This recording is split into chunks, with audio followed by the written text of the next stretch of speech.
Two organizations that have also been involved in Marvel Rivals last year too, both of which Moxie, I think, really want to make sure that they start off on the right foot here, because it feels like if you win this matchup, almost certainly, that's crazy to say after one game, but like playoffs would be a cinch for them.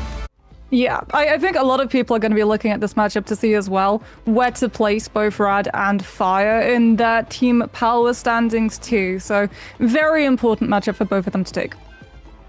I'll leave you guys to it. It's a big game and domination is where we always start. Take it away, guys. This looks familiar, Moxie. Immediately, Gambit and Elsa taken out, one from each side. And Loki removed the second that Gambit appears in the bans, in the protections, to make sure that we don't get those double Raging Royal flushes. Very similar, not just to what we've seen a little bit in some of the other drafts, but also in the MRC pre these recent Ultimate Charge nerfs. Well, it's looking, like you said, a little bit familiar. One team going for one-sided Gambit, but we're also getting FYR Strays prioritizing one-sided Elsa over something like a one-sided Deadpool Vanguard, something which RAD are instantly going to take advantage of, seeing that lock already being burned out and taking Wade Wilson off the table now.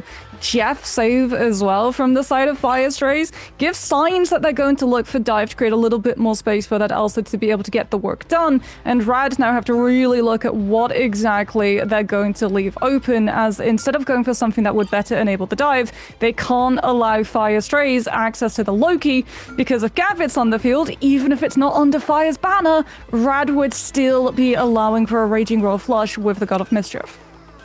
Going to be seeing that protection onto the Vanguard Deadpool right at the end, with the final ban being the Psylocke, who has massively leapt up in terms of priority due to her ability to follow up and charge those ultimates very quickly. And of course, the speed of ultimate charges for the strategist being slowed down, meaning there's less of a chance of reaction. It's more of a big deal to burn some of those bigger cooldowns earlier on in fights. But it does mean that RAD have got their hands on the Star-Lord Gambit combo, an absolute classic that has really spiked up just since the release of Gambit.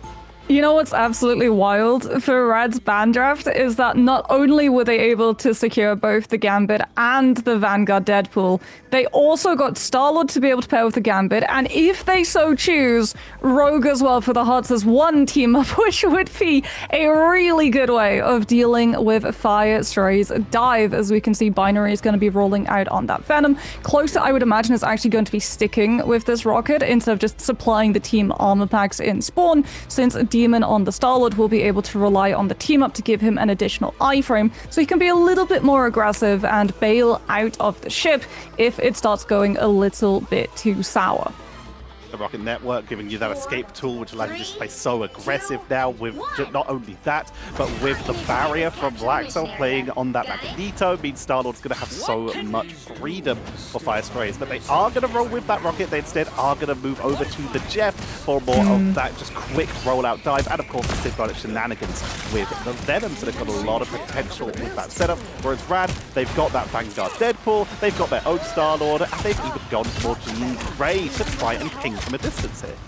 Slowpo on that Elsa starting to get work done. A little bit more space being made as well for the hit scan, as we can see Binary just looking for a dive opportunity, wants to find that backline, instantly pivot the attention away so that the Elsa can get a lot more work done, and manages to fell Vertigo and Smashners in the meantime as well. A brilliant start to FYR Strays, which is now going to allow them a really good defensive hold the next time RAD come calling, because they're going to be set up. The dive's going to be in position to jump on them as they come through from those chokes, and I mean, Slowpo can just play the distance wherever he feels comfortable with this Elsa, while still having all of those instinct levels for the higher mobility.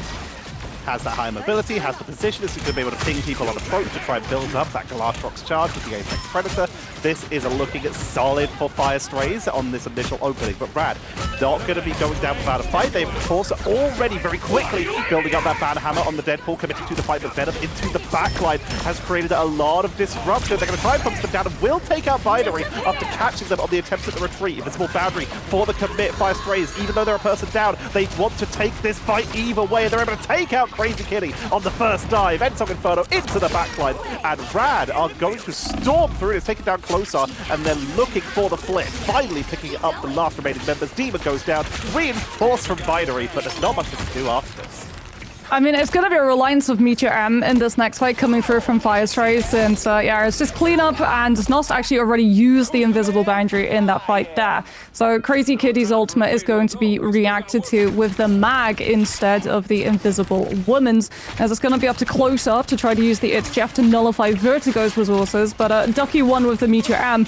Well, that will absolutely have the Landshark's name written right on top of it, as Close has to be very careful to get a bulwark from his mag to survive the impact. Ready for now. Ducky going to be holding down the front line. Here comes the piece from the Abyss directly onto the point with Demon already down early thanks to Ducky. Galactic Legends coming on out. Blackzell's going to be holding onto that Media M, not using it for the defensive purposes here as Fire Strays instead choose to retreat back out to try and outlast that ultimate, but they are going to be caught on the way out. Blackzell goes down to Vertigo as RAD have been able to flip this and have almost evened up the score at 44%. After that first initial fight was a little bit rougher, they caught the first pickup and they've been able to hold on and capitalize Moxie. Oh, this is going to be really rough for Fire Strays as well. Like, Snots will have Invisible Boundary, but you have the Ensong Meteor M combo to potentially manage to find the elimination. Through an early ban hammer as well, aggresses RAD right into Fire Strays before they can make the rotation to get Slocko a little bit more space. Meteor M finds impact onto Smashnez, however, so Ducky 1's ultimate is going to have a little bit worse of an impact as RAD take cover inside the Invisible Boundary, though Fires was later, which means they should find the flip. Meteor M coming on out, going to absorb a lot of that Galactic Legends. The healing output from the Jeff is also allowed them to try to hold the fight. They have to retreat as it expires. Dive to finish off Closar, who's trying to go for the backline with that. It's Jeff, Ensong Inferno, as RAD are holding this back beautifully right now. Chasing back to the point. It did flip for Fire Strays, but numbers for RAD are looking great as they try to go for the counter push with the Apex Legend coming out from it and Slowpoke to try and get this Apex Predator, for the extra push. They are able to drop Blackzell super low. Jeff having to commit further forward to this fight. Symbiotic Shenanigans keeps Blackzell topped up though, pressuring into the backline, but it's still RAD sustaining, but they can't force the flip yet. Oh, the Galactic Legend. That's the win condition for RAD right now. Vertigo is so close to having the Invisible Boundary. Blackzell having to hold the front line so that they deny RAD. The flip finally falls, and we can start to see RAD making a little bit more pressure onto the point as a result. Binary goes deep on the backline with Feast of the Abyss, can be a little bit more individual and greed for that play because they've been able to get the eliminations through the Invisible Boundary just with the Elsa damage alone. And Fire Strays walk away with the win on Stellar Spaceport just as RAD hit the ultimates, which would allow them to claw that fight back.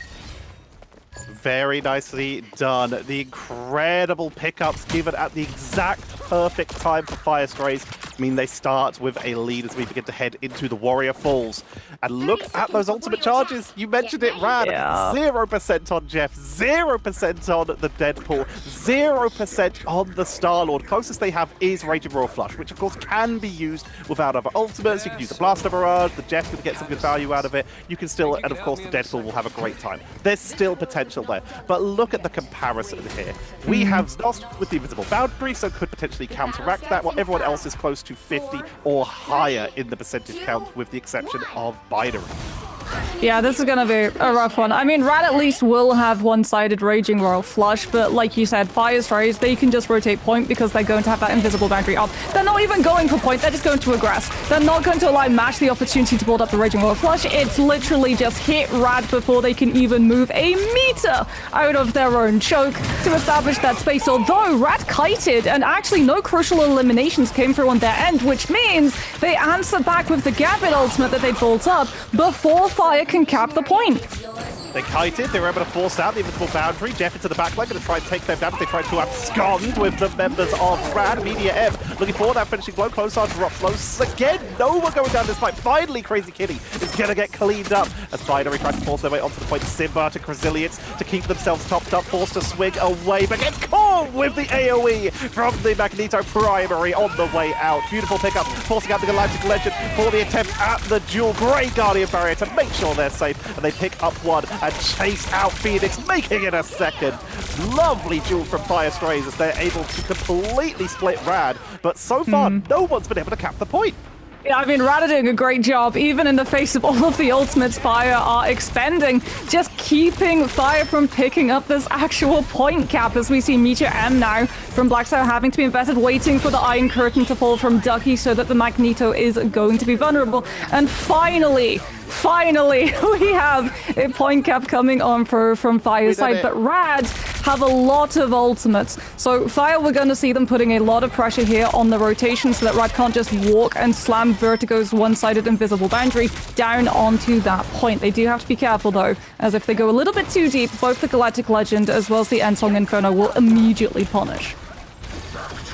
Into the back line, going in for the face of the abyss, picks up one right off the bat. Vertigo is gone, the back line is gone, the front line is alone. Lugia, the only one who might be able to make it back to spawn here, as they are able to retreat for the rest of their team. Fire Strays have taken control after a long early fight. It's the positioning that they are able to capitalize on beautifully here. They capitalize as well on Vertigo being stuck in the animation cast of Invisible Boundary, because Binary of Feast of the Abyss and the anti-heal actually took the Invisible Woman out mid-ultimate. So Znos yet again gets one-sided Invisible Boundary, and yet again Fire catch the rotation coming through from RAD, trying to slam them with that slow, mitigated by Mash with the Raging Royal Flush and that speed boost, as we get the Banhammer actually placed onto Demon, who's very close to a Galactic Legend, which would be able to finish off this fight. RAD, knowing this, ult-tracking the Star-Lord, want to prevent it and allow Crazy Kitty to hit Dez first. Crazy Kitty will get those off, trying to take the duel, trying to force those members of Fire Strays off the high ground. Black Soul will be taken down, Binary is down, and Fire Strays will be forced off the point. We flip it round, RAD finally able to scale that in their own way, and with all ultimates off the board, Fire Strays will back up, building up to that Apex Predator, building up to their own Galactic Legend, like you said, as RAD already used theirs, and they're back down to only really having one tool, that Meteor M. But it's a solid tool. You could drop that on the Apex Predator, onto the Glass Rock, or onto the Star-Lord, who's almost back to that Galactic Legend. Yeah, I mean, you have to hold it for Galactic Legend, ideally. Like you said, you might use it for the CC immunity to dodge the Apex Predator, because they're all lined up. Oh, this is going to be absolutely brutal, but wait a minute. Glatrox goes a little bit off the field and actually deposits them below instead of coming back to Slopper's position, so he can't actually capitalize and find the damage to convert into eliminations. So forcing a reposition, RAD building their way up there at 45%. Galactic Legend going to come on out. Meteor M already used from Ducky, so they don't have the full counter for it, who goes down anyway, but a beautiful setup from Sloppo with the invisible boundaries from both sides on the point to just try and keep this charge going for RAD. They're already a little bit lower in this fight. Banhammer comes on out to try and focus into that backline, but it's not going to be enough. Demon is just uncontested. Crazy Kitty, here comes the Raging Royal Flush into the backline. Beautiful chase by Crazy Kitty for the first duel, and that's allowing so much space for Smashness to finally enter the point. Yeah, great pivot as well from RAD. They were really focused on trying to find those eliminations, saw that Fire Strays were actually starting to make a presence quite heavily onto that point and in that backline, so they pivot the attention and retreat back to deny the flip and protect their backline. As we're headed to final fight territory here on the side of both of these teams, Binary is actually going to be swapping onto the Strange, so they are just going to go for a teleport, try to hit RAD before these ultimates can be accrued, as Crazy Kitty is very close to the Galactic Legend. That could be the tipping factor for RAD to be able to scale off of this fight. Demon 2 onto the staple with the Wolverine, having the extra survivability of that passive kick on through, but keep your eye, Tetcher, on what Slowpoke is doing, because we're getting so close to an Apex Predator. Crazy Kitty going to be coming on out with the Galactic Legend first, takes down Demon to prevent that Star-Lord from getting a lot of extra damage output. Cleans up too. Crazy Kitty looking solid here, but you mentioned Slowpoke at half health right now with Snoss still on the board, keeping them topped up, meaning they can keep this fight going for at least a little bit longer with the front line down. We are seeing just tools being taken away from Fire Strays as RAD even up the score. RAD doing a very good job, honestly, of recovering from a very aggressive Fire Strays. Twice Fire Strays try to come through with one-sided invisible boundary. Works the first time. The second time, however, they try to slam it when RAD already have that Raging Royal Flush and can manage to avoid the bear trap sent their way. And being able to predict that just gave them the edge, as we can actually start to see the one-sided gambit really working out for them. Even though they're not really going for the combos, right? Crazy Kitty is not synergizing Galactic Legend with Mash. Rather, both of them are using them individually to force Fire Strays into having to hold more ultimates to use them and react defensively. And it has been working. You called that exactly. We did see where we saw Galactic Legend come on out from Crazy Kitty, and Blacksout no longer had the Media M to try and deal with it. And we saw that once or twice throughout that. But talking about the first fights as we begin to head on in, Slowpoke did get that full charge onto the Apex Predator, so Glatrox is at the ready for this first fight, with the closest ultimates on the side of RAD being Meteor M, Invisible Boundary, and Ensong Inferno, which means if Fire Strays can get a quick engagement, they might be able to catch them off guard. Yeah, but they use the strange teleport. So you can actually see, like, RAD are taking this high ground, trying to put as much distance between themselves and the Elsa as possible. As they went for the Jeff roll, like, Mash very quickly hopped onto the land shot, gave the speed bubble, so they're already here, as opposed to Fire Strays, who, yes, they have the ultimates, but they don't have the position to be able to use them just yet. As we get a wonderful right click coming on through from Ducky, Vertigo investing that invisible boundary the moment Slowpoke drops, knowing that you don't have to worry about the Glatrox carrying you out of it, forcing Znos to have to mirror instead. Media M comes out from Ducky, going to be blocked off, not going to find anyone here as we begin to fight for the first point. This is active Demon taken out of the sky as RAD once again taking a solid early fight, and they haven't even needed to use Banhammer yet, but they're almost charged up for it, so it can be used to try and capitalize once that next re-engage comes on in from Fire Strays as RAD start gaining that first percentage. After that first round where they looked a little shaky, this is an incredible comeback. I mean, you can also as well just have a crossfire set up, taking that high ground control, Lugia managing to just continue threatening that poke, doing a surprising amount of damage for a character on a Vanguard roll, but RAD again wanting to just create the distance, knowing that Slowpoke has the ultimate, don't want to get all caught up, stacked up against that Glatrox. As we can see, all of the pressure now falls onto the Invisible Woman. Znos gets hit by the Banhammer, close to having to pull the symbiotic shenanigans just to be able to peel, but they lose both the Invisible Woman and the Venom, and this delays Fire Strays committing the ultimates even more. This is beautiful staggering by RAD, able to pick people up exactly when they need to keep that percentage building up. Demon is waiting on the flank. They're waiting to pull the trigger so that they can be the first ultimate into that fight. See if they can zone someone off the board. Slowpoke try to push down main, look for that opening for that first initial fight as Crazy Kitty needs to be careful where they are sat. If they get caught, it could be a quick blow up. They will retreat back into cover, make sure they're not going to get caught out of position as of yet. A lovely curve is being set up here by the members of Fire Strays. They look for the fight. Venom into the backline. Venom focused down. Venom knocked back. Looking for the swing away. Binary will swing out. Ensong Inferno. Meteor M to try and focus into the backline. Doing so much damage. The Deadpool shield is attempting to try and protect, but Slowpoke will be taken down either way. The pressure onto the backline as Jeff falls as well. It looks like RAD took everything Fire Strays had to throw at them and come out ahead, but Fire Strays pulled all those triggers and still have 3 ultimates available for what could be one more fight, but it's gonna have to be a portal. Yeah, here's the strange TP. Znost at least will have the invisible boundary to match Vertigo's as a RAD's reaction. We actually see Closer swapping to the cloak, making sure to go for that Terror Keepers, like you said, just in time. They're able to go past Rad's bulwark at the choke and actually find the flip since RAD were not in position to contest. Now they have to walk into Slowpoke with that Apex Predator, though Ducky might honestly just drop the Meteor M directly on top of it. As keep your eye on Vertigo. If he manages to avoid the Glatrox, he can use the invisible boundary to save the team. There's the Apex Predator, and there's the invisible boundary right on Slowpoke's position to make sure it doesn't translate into eliminations. And for Fire Strays, this is just a matter of waiting out invisible boundary before they can actually restart this fight. Binary's going to be able to pick Vertigo once the boundary has fallen, and they're starting to make a little bit more headway, though. Lugia Goat is an absolute menace on the backline at the moment, together with Ducky, putting the pressure on the strategist when Fire Strays just don't have the hands free to be able to peel. And another cleanup. RAD are looking so strong right now. Znost is trying to delay, trying to buy time, but it's one by one, literally funneling people onto the point to try and buy time. But where's the reinforcements? What was the plan? You can't portal back. It was just delaying the inevitable as RAD take point number 3 and the first map of the day.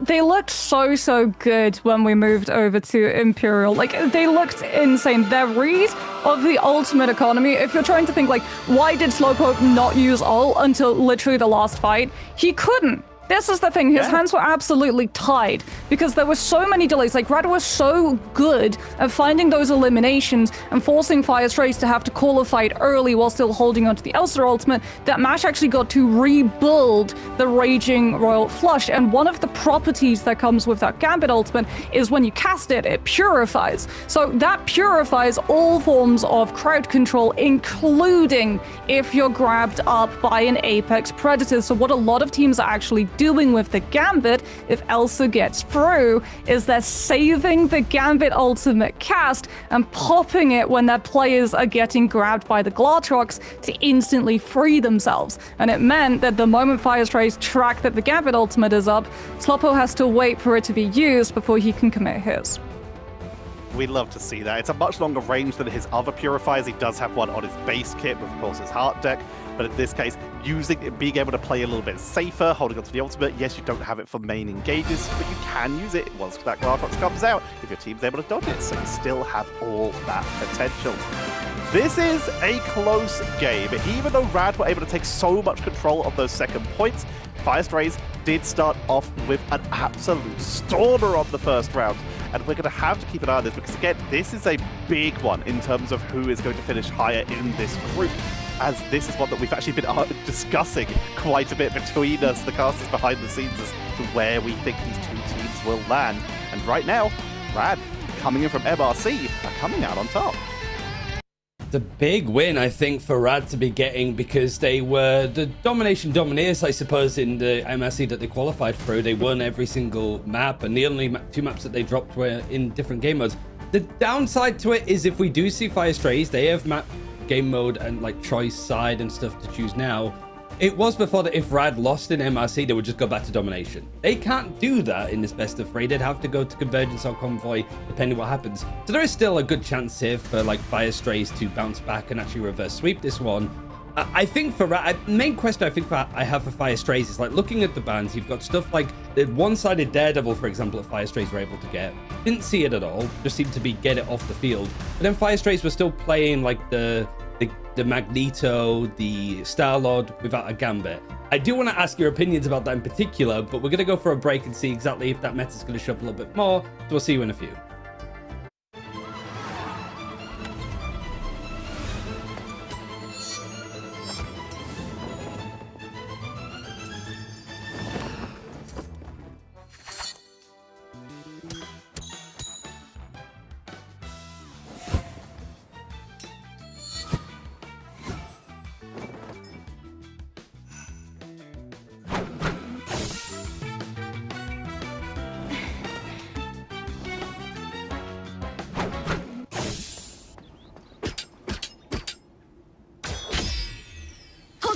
I'm trying to help. Lights out. Suffer in the darkness. Let's pop back up under their noses. Us against the world!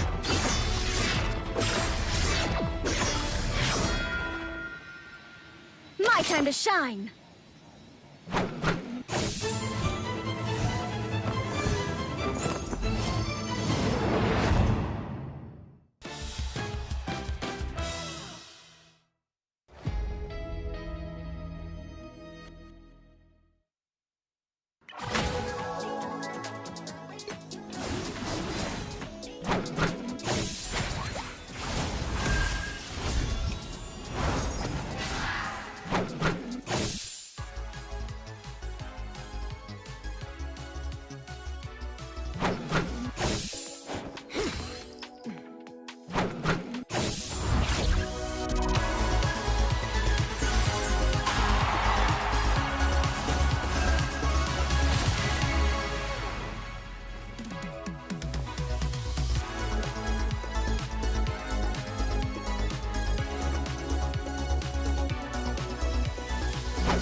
RAD have been thrown a pretty interesting curveball as we're looking into the draft. Obviously, as we mentioned, it has to be a different map to Domination, it has to be Convergence, it has to be Convoy, one of the two.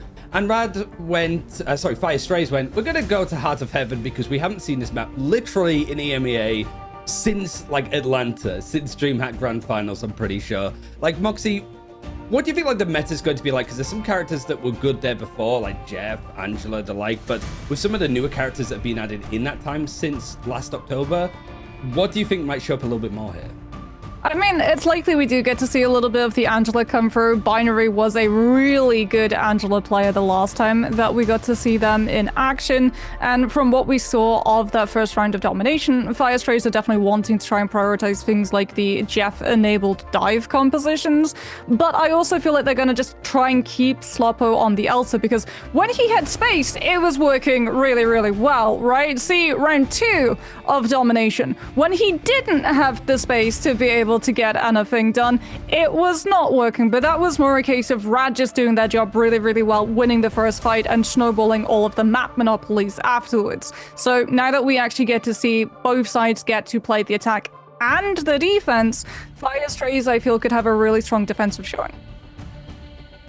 And where I want to come in here is to actually capitalize on what you were saying before the break, Brian, of this is a map that's very beneficial for someone like a Daredevil that was banned on one side, protected on the other, and then not played. Having that ability to see where people are coming from, especially if you do play some of those flanking dive characters, could be really good while being able to flanking dive yourself. So I'd be curious to see if we actually do get to see the Man Without Fear make it into the draft this time.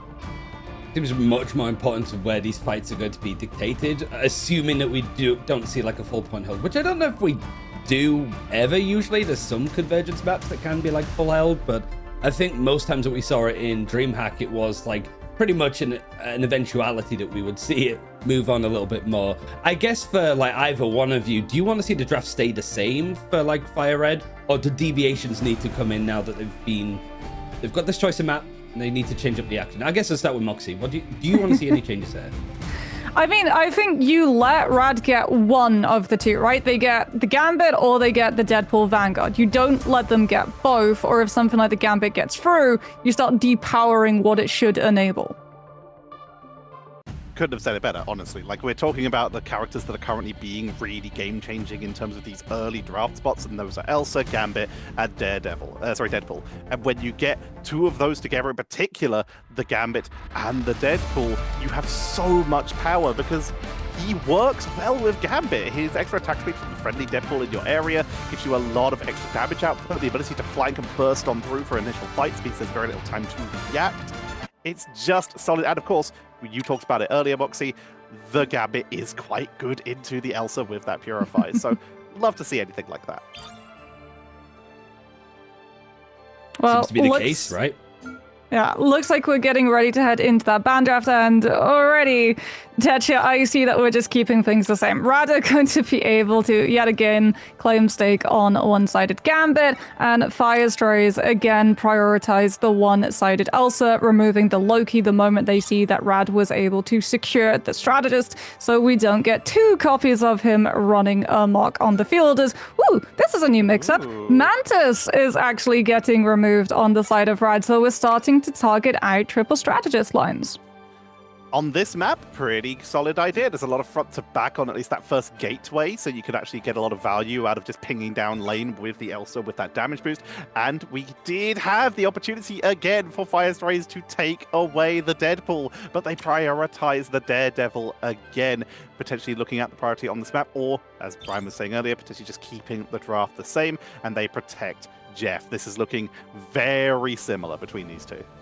Yeah, there goes the Loki as well. So no team is going to have access to the God of Mischief, the regeneration domain, or the ability to copy anyone's ultimate that you so choose, as long as line of sight is forgiving. As, yeah, there it is again. RAD are able to secure, like you said, Fire Strays prioritizing the Daredevil ban allows RAD's last pick slot to go to the Vanguard Deadpool once more. So Fire Strays, it's looking more of the same compositions that we're likely going to be seeing, at least coming through from Rad's end, taking out the Psylocke a little bit later as well to make sure that there's less of those dive duelists to be able to get behind and start splitting the attention to have a better map monopoly of the front line.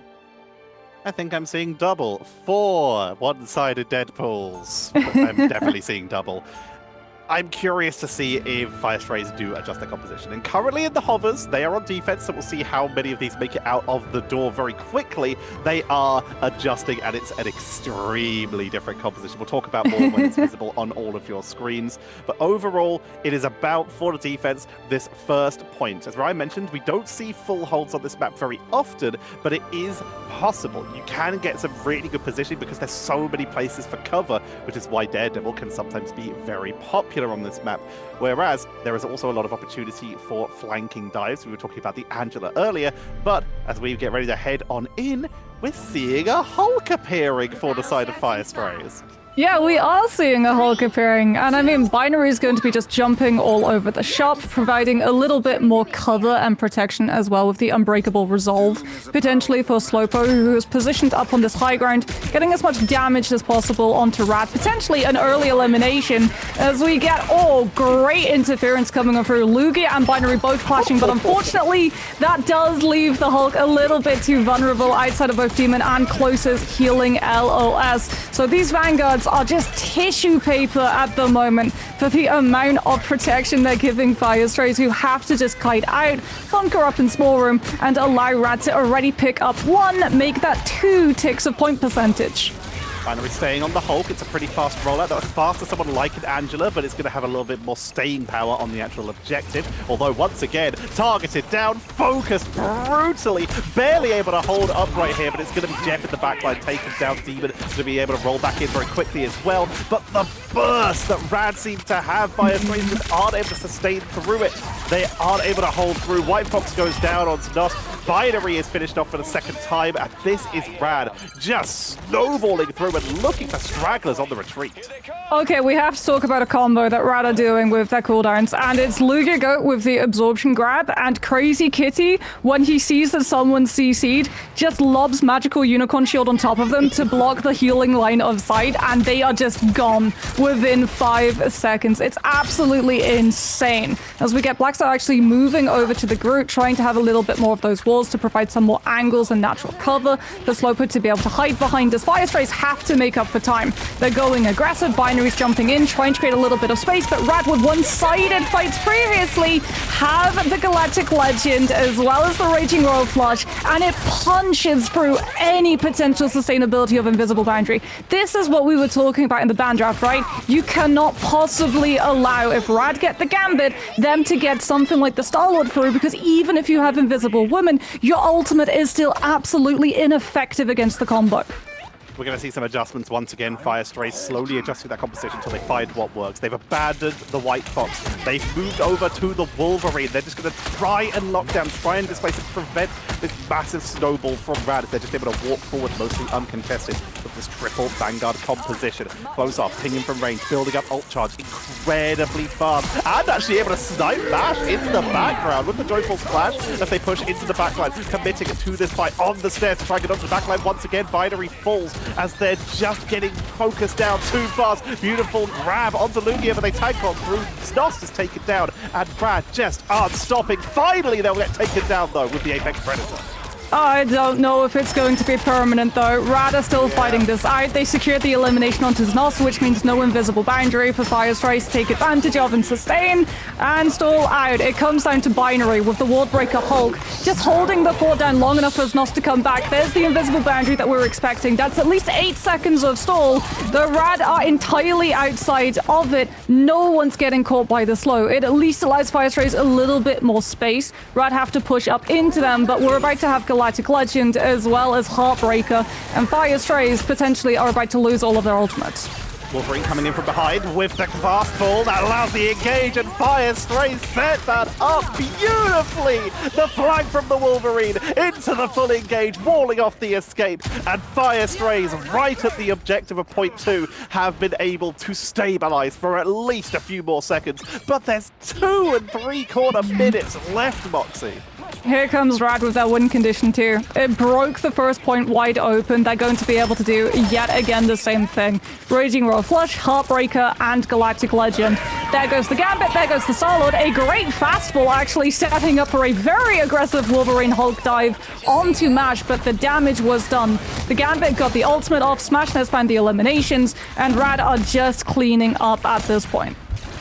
They're delaying as best as they can. The Fire Strays try to hold on as a couple members of RAD drop low, but they sustained beautifully without even needing an ultimate. And now it's just about picking up the stragglers. Portal's going to come back in, but with an incredibly staggered composition. Means it's basically just Doctor Strange and Wolverine trying to hold this. Wolverine takes one off the point as the objective with 30 centimeters to go. Fire Strays continue to funnel in one by one. Apex Predator comes on out for an attempt at a blow-up, but it's going to be Sloppo and Demon who go down, and that seems to be more about eating through the time there, Moxie. Fire Strays, they knew they weren't going to win that, but if they could make that last a while, they could start to work away at that portal cooldown in case it's needed in the future, although this is a very close spawn for them, and it also gives them the possibility to at least burn through that clock and have a better chance on point 3.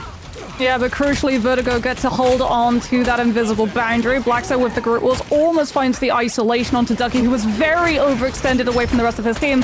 But Crazy Kitty is the one who actually capitalizes with the elimination when Fire Strays tried to chase him down. They went a little bit too far around that corner, and Snoss just does not want to invest the invisible boundary, because if they do and take first turn with the ultimate, Vertigo gets second and much later, and Smashness is given free pass to come in with the Galactic Legend.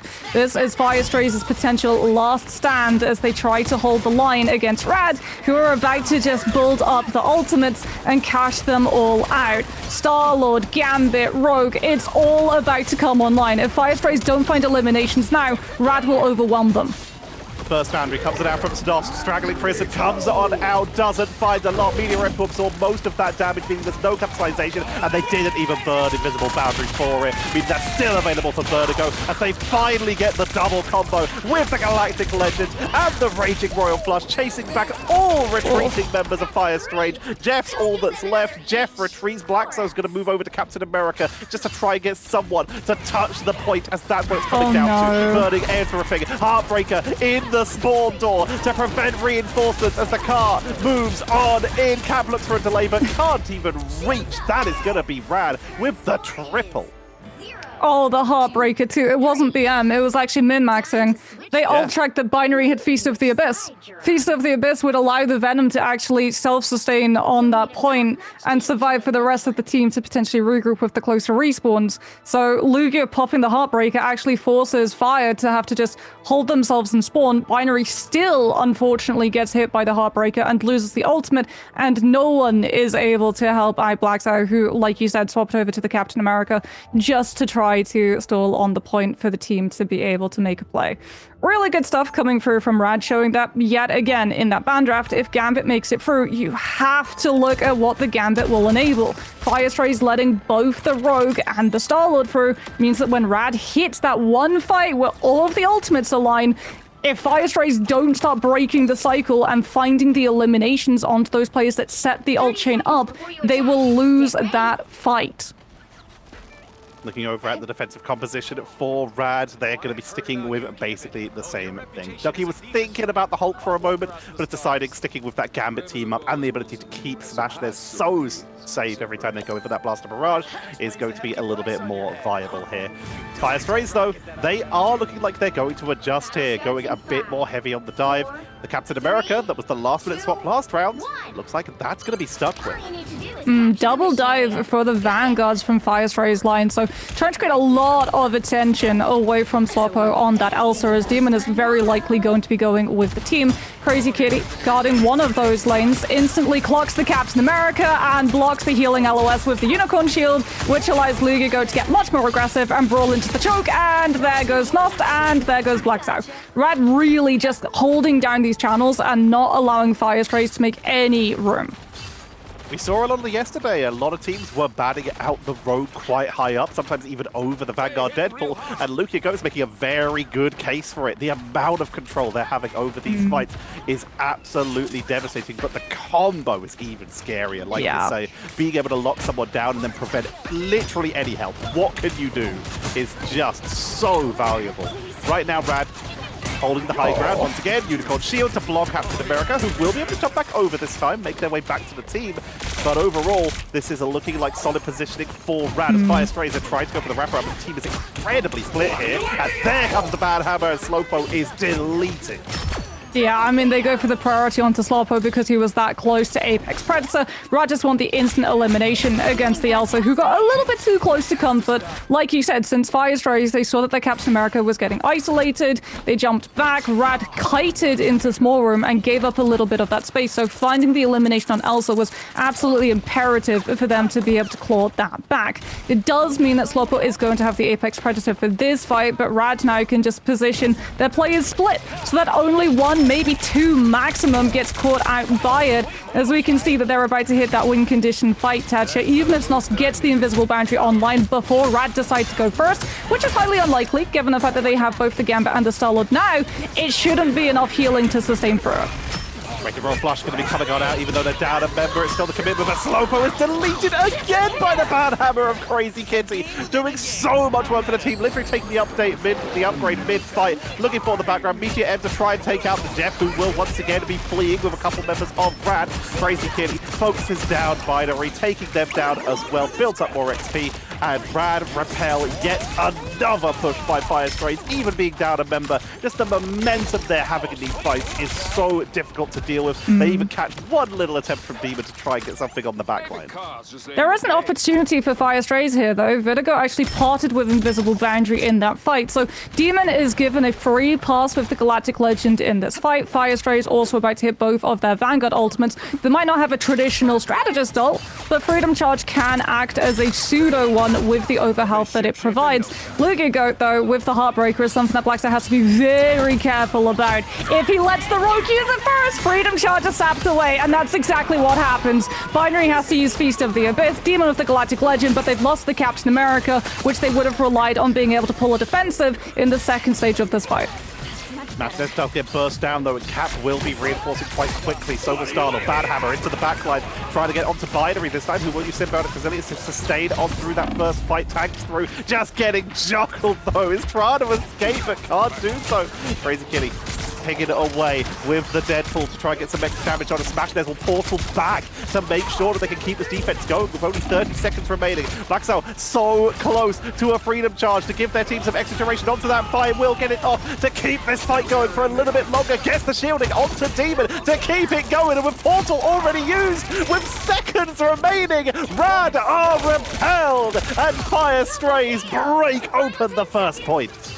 There we go. Fire Strays, just as OT hits, able to overcome RAD's defenses, but they lost so much time and they have so much left of this map to be able to push, so they need to snowball this next fight. The good thing for them is that Mash has the Raging Royal Flush, but Smashnez having to swap onto the Strange to pull the team back was cut back in terms of the ultimate charge. Now we get a great Apex Predator catching so many players, including Nash, which means no opportunity of using the Raging Royal Flush to free the team, and Fire Strays get a very much needed snowball for the first fight on second to clear up some of the distance and make up for some of the time that they lost. Fantastically executed. We were talking about how they were just struggling to find positioning in that first game, but in this case, being on the attack, they were able to catch the members of RAD as they came in for the reinforcement. Speaking of that, here comes that Raging Royal Flush into the backline. Mash is literally getting spawn camped here, but is trying to take the duel with the help of their own Raging Royal Flush. Cap's able to retreat into the invisible boundary to get healed up, replaced by Binary to continue to bully Mash and make sure he's having a bad day, as Slowpo building up full instinct here is just getting so much value. They've got the positioning they need, they've got the damage they need, and they've got the support they need to keep that pressure going, and that double dive is giving them all that space. Oh my goodness, the Elsa is disgusting with the max instinct levels. 2-second cooldown on the advance, which automatically builds up into a free piercer. That's a lot of damage that Sloppo is outputting, and a lot of space actually that Fire Strays are able to free on up. RAD, however, they're building their ultimate bank back up. Mash with the Raging Roar Flush didn't give them the fight win, but it did set them up to take this next one as we get Ducky 1 clearing out Sloppo with the Meteor M, and all of the space that we talked about Sloppo being able to take advantage of. Tetra, that's now gone. RAD used the ultimates, buy the space back, and can now cut Fire Strays before they're in distance to use the Elsa the way that they want to. It is worth bringing out, though, that Fire Strays, they didn't use Portal on that first engage. It was RAD that did, meaning we're in a situation where Fire Strays could go for this one last push, and if someone goes down, there is a chance that they can delay long enough that the Portal can come back in. But Heartbreaker into the backline immediately to try and punish the strategist. Kosar goes in with the It's Jeff just to make sure it is not stolen, to keep healing up for their team, as Demon on the flank with the Galactic Legend takes out Smashness and had a pretty good angle. It's Jeff to grab even more Crazy Kitty, drops low on the flank, focus down. But the sustain of Deadpool is doing so much work. Freedom charge for the extra delay and that quicker ult charge to try and hold it onto the point. But it's going to be Invisible Woman who goes down first. That's so much sustain. Apex Predator grabs 2 but holds them on the point. Smashness comes back from spawn, gets the bullet from the Magneto to be able to enable this Galactic Legend, and RAD are clearing out Fire Strays. Like you said, they didn't use the portal, so Znos tries to set up the portal for the regroup, but can they still in time? I don't think they were able to get past. I think the convoy itself actually interfered with the players being able to get out of the portal, because we saw the ring appear, but we didn't see anyone step through. So that was unfortunately very good body blocking coming through from Rad's end, or it was literally just time was about to run out and the portal had to go where it could end. Valiant effort from Fire Strays there, literally just charging at the point, everybody to buy time. It's exactly what they did on defense, but now on attack, just to please give themselves time for a portal, but it just wasn't fast enough. And exactly what we talked about in the first game came to pass again. The combos between the Rogue and the Deadpool, the combos between the Gambit and the Starlord and the Deadpool. There was just so much comboing from RAD, not even needing ults for some of them, just to make sure that they were taking advantageous fights versus Fire Strays. Can we talk about the fact that Lugia on the Rogue of Vanguard actually outdamaged some of Fire Stray's duelists?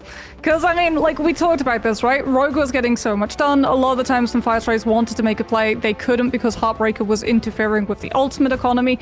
But not just that, Hearts as one as a team-up is absolutely insane at allowing Rogue to excel in the damage department. Having that additional kinetic energy explosion, oh, it's painful for Fire Strays to have to deal with, especially if Crazy Kitty is cutting the heal line of sights with those Unicorn shields. It's burst, it's lockdown, and in some cases, it's a little bit of extra abilities there to give you some more sustain to keep going. The amount of times Lugia was able to trade out onto Demon on the Starlord, one of the hardest characters to catch in this game, was fantastic to see. RAD, we talked about it during MRC, they are looking so clean as a roster right now, and they continue the EMEA streak of 2-0s. I mean, watching that from the sidelines as well, we're still working out what the meta's looking like, right? And one thing I was looking at, RAD's composition, triple Vanguard, 2 of which have a team up with Gambit. Gambit's very strong. It felt like a best-in-slot combination, I suppose, for RAD. And Fire Strays, whether it's the draft or not, it's hard to get a gauge, but it just feels like an over-focus on Elsa Moxie isn't as valuable as some characters that just seem to connect to everybody like Gambit does. Yeah, I think as well, it goes to show the power of Rad's duelist hero pool that we got so much banned out towards them instead of the Vanguards. Both the Daredevil and the Psylocke were removed so that Rad's dive was defanged. But as we're seeing more and more of, we got to see it from Virtus.pro a little bit yesterday, duelists have started moving into the camp of playing Vanguard Deadpool, and so they simply sidestep that draft which should be taking out their hero depth and allows them to play a composition which really synergizes amazingly well with all of the heroes Rad still had available. Oh no, you've banned out and taken away my hit scan character who can blow up backline super easily. Guess I'll play Vanguard Deadpool, the character that does the exact same job. I mean, that was the only thing I was going to say. Like, for Crazy Kitty, one of my favorite players from last year, like on that Chop team, incredibly flexible, known for being the duelist, but also playing in the triple strategist, but it's like Ultron and stuff. You cannot ban him out. He plays literally everything. And so have a Rogue and a Deadpool Vanguard in a lineup, and then the Magneto. So like, it's pretty much just a lover's square. I think at this point now, with all of the like connections happening there, it feels very like Rad can just take whatever's working with a meta and just build it around somebody like Crazy Kitty, because he's such a flexible player, Tenja. He really is. You talked about it before. When we were talking about players who really excited us, we talked about players that we've seen work their way up through MRCs a lot. We talked about people like Ballas. But talking about players who've worked their way up through Ignites, we talk about people like Crisis. We talk about people like Smashness, like Crazy Kitty, because they just continue to show us exactly why they are so valued in these teams. And the fact that Rad had to come through MRC to get into this Ignite is crazy. You've got third place in Ignite Stage 2 MASH. You've got the Smashness Crazy Kitty combo for all that DPS power. Ducky and Lugiago, as Moxie brought up, their experience in the past on some of those older teams were some of the most terrifying for so many players, because no one was ready to have to deal with them. They tried stuff like single Vanguard compositions in Stage 1. They are creative, they are flexible, they're almost impossible to ban out, and they are a team to watch. I mean, to jump off that point, though, about how Rad had to come through from MRC, like, yesterday we talked to teams who were already invited and had their spot secured, and they basically said, yeah, we're having to get used to Gambit again, because he was just perma-banned when we were scrimming all of the time. Rad came out through MRC, where Gambit was open. So is it actually a surprise that Rad are relying on a hero that they've had more practice and also got to have experience in officials as opposed to just scrims with, and are looking really, really clean with it? Like, I think, honestly, for a lot of teams in the future, if they're facing Rad down, I would prioritize the Gambit ban instead of the Elsa, because it really does feel like a lot of Rad's whole win condition and ultimate economy cycle was all drawn not around their duelists, not around their vanguards, but MASH in particular on that Gambit, enabling, like, when they wanted to go for the ultimate combos to just win out a fight and punch through invisible boundary, they did. But when they also wanted Raging Royal Flush to reset and rebuild their ultimate economy so they could overwhelm Fire Strays before the Invisible Woman had her ultimate, they did that as well. There was a lot of really good just balance coming through from both the aggression but also the ult economy. I also think kind of like leaving the Elsa open for Rad. We just mentioned how flexible the duelist line is. Elsa is too good to just not like actually be able to use, right? But we can ask a few more tricky questions, I suppose, to, I believe, the head coach actually of Rad, Ash, and I noticed that there's multiple players that have Ash in the name on this team because you've got MASH and Smash theirs. But yeah, talking to the coach, I want to start with the draft first and foremost. Ash, it did feel very like you had everything that you could possibly need, like hero-wise, and it made it very straightforward after that.